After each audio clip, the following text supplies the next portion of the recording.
පළපුරුදු රියදුරේගෙන් පාර යනකොට අනතුරක් ඇති වෙන්න තියෙන අවදානම ගොඩක්ම අඩුයි. ඒ වගේම තමයි පළපුරුදු වෛද්‍යවරයෙක්ගෙන් රෝගියෙක්ට උපරිම සාධාරණ ඉෂ්ට වෙනවා.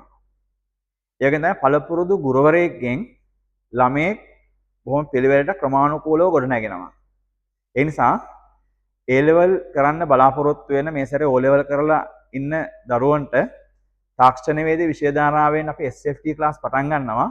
මාර්තු මුල් සතියේ ඉඳලා ගාල්ල සදන් ආයතනය ගෲප් දෙකක් ආරම්භ වෙනවා.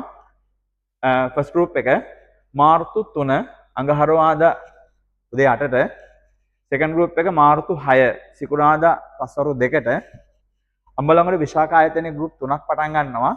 ෆස්ට් ගෲප් එක මාර්තු 2 සඳුදා පෙරවරු 8, සෙකන්ඩ් ගෲප් මාර්තු 3 අඟහරුවාදා 12 මාරට, තුන්වෙනි ගෲප් එක පටන් ගන්නවා මාර්තු 5 බ්‍රහස්පතින්දා උදේ 8ට.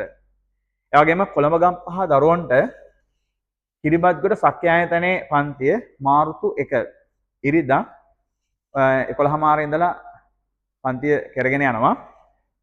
එල්පිටිය දරුවන්ට සිප්ස් ආයතනයේ පන්තිය මාර්තු 4 බදාදා පෙරවරු 10:30ට ආරම්භ වෙනවා. පොතේ අපි ගාල්ල දිස්ත්‍රික්කය ගැන කතා කරොත් මොකද මගේ පන්ති ගාල්ල තමයි වැඩි පන්ති ප්‍රමාණයක් තියෙන්නේ. එතකොට ගාල්ල දිස්ත්‍රික්කයේ මූලික කරගෙන කිව්වොත් ගාල්ලේ මේ වෙනකොට අවුරුදු 10ක් ඇතුළත දිස්ත්‍රික් පළවෙනි ස්ථාන 12ක්, ඒ වගේම 1 2 3 ස්ථාන 36ක්.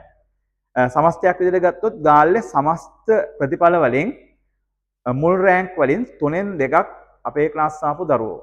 ඒ නිසා ඔයගොල්ලන්ට ඒ විශ්වාසය හොඳටම ඇති. අපිත් එක්ක එකතු වෙලා A level ජීවිතේ ගොඩ දාගන්න.